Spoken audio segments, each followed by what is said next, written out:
Welcome back, Paul and Jalen hanging with me. And look, Gordon Hayward and his daughter in Boston. That is just so sweet.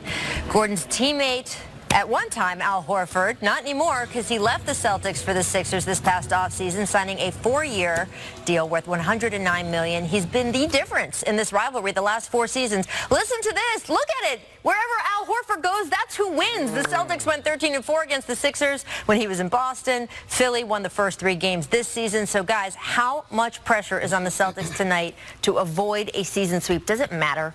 It's big. It absolutely matters because they're too good to be getting swept by any team, especially another team that's one of the top 3 in their conference, especially when playoff time comes. And the Boston Celtics have a lot of great strengths. I think that they have the best collection of perimeter players in the conference.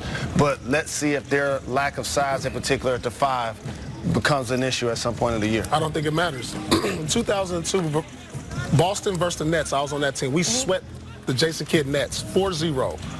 They beat us in the conference finals. Yes, it does give you confidence, but playoff basketball is a different setting. Losing to them 4-0 doesn't matter when it comes down to playoffs, when you have more time to prepare, you have film, practices, it doesn't matter. Quick pick tonight. Who you got? I'm going with Al Horford, based on the graphic you just showed me. Going with the Celtics all There day. we go.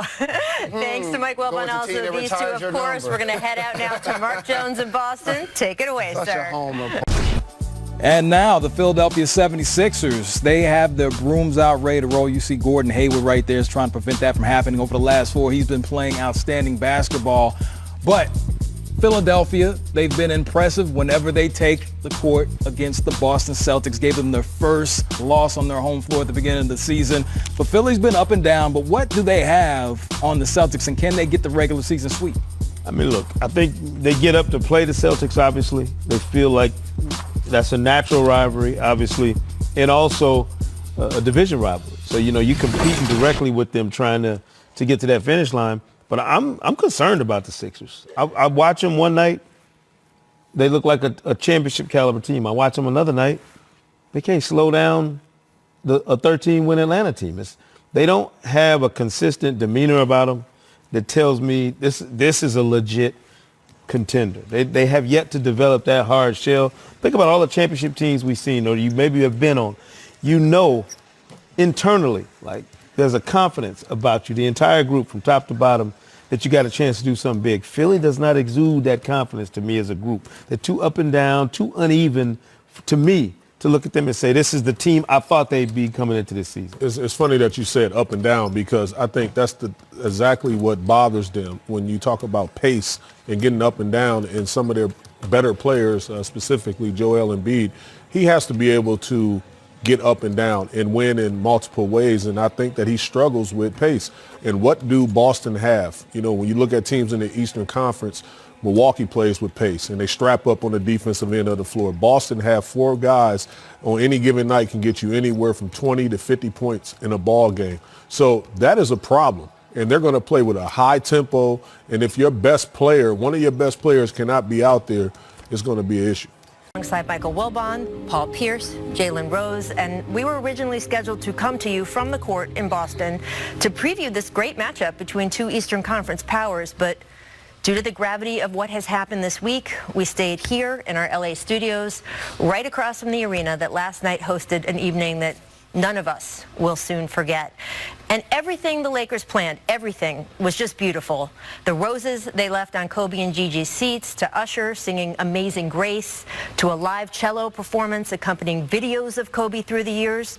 This picture of the Lakers sitting on their bench, it just wrenched with grief, captured what so many in the building were feeling, until finally it was LeBron's turn to address the crowd. And then the unplanned happened. We're all hurt, we're all heartbroken. But when we're going through things like this, the best thing you can do is lean on the shoulders of your family. Now, I know at some point we will have a memorial for Kobe, but I look at this as a celebration tonight. Kobe is a brother to me. I want to continue along with my teammates to continue his legacy, not only for this year, but as long as we can play the game of basketball that we love, because that's what Kobe Bryant will want. So in the words of Kobe Bryant, Mamba out. But in the words of us, not forgotten. Live on, brother.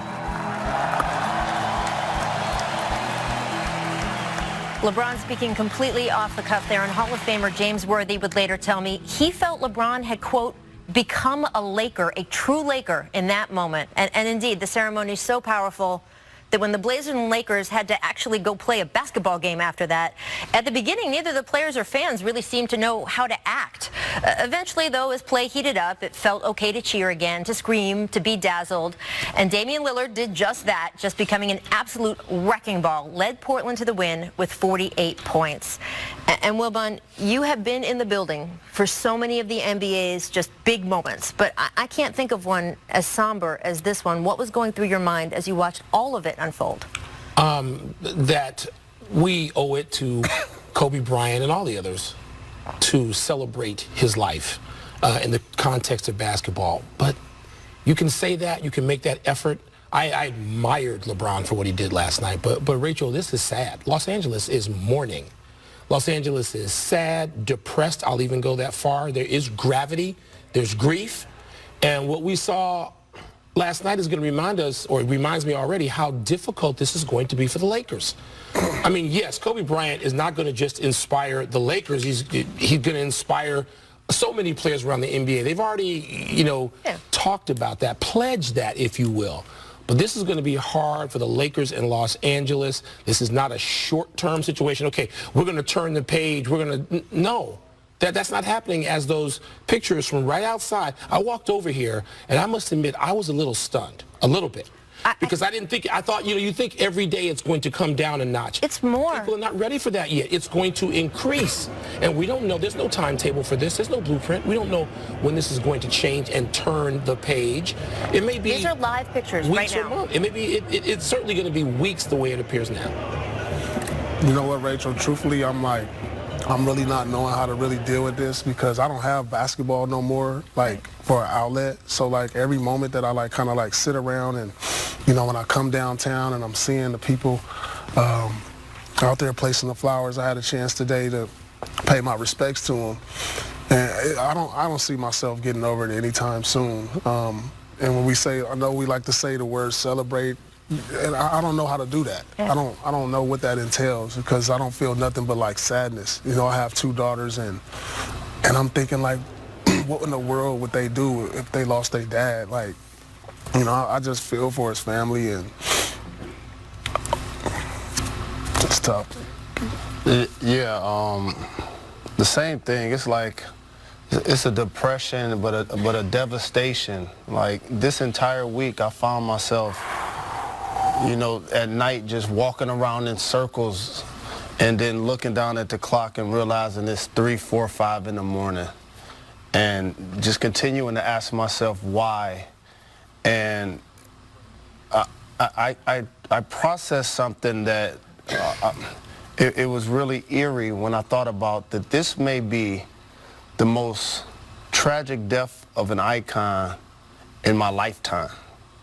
The gravity of not only what's happening outside, but what's happening across the nation and all walks of life and the impact that he left, and sending prayers and condolences to all of the families affected and to his 13-year-old daughter, Gigi.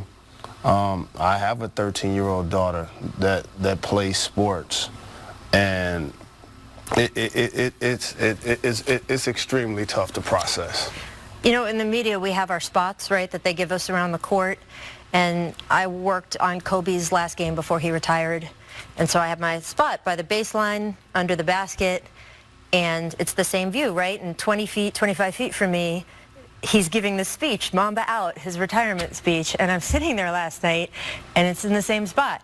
And I'm looking 25 yards ahead, and they put a funeral wreath on the court, right, for Kobe and Gigi and all the people who lost their lives.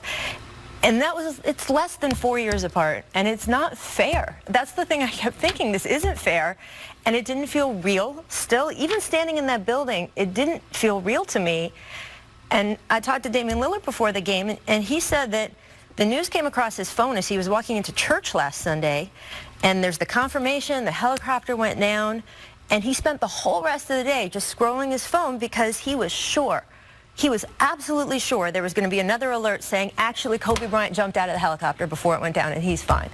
Because Damian said, he's Superman. He was a superhero and this isn't possible. And that's all I felt last night.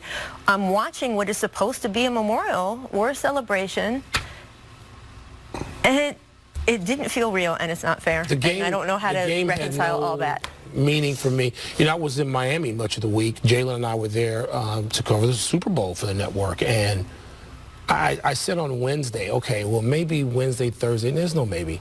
I'll be ready for the game around 2 or 3 o'clock tomorrow, I guess, for a bit of a respite.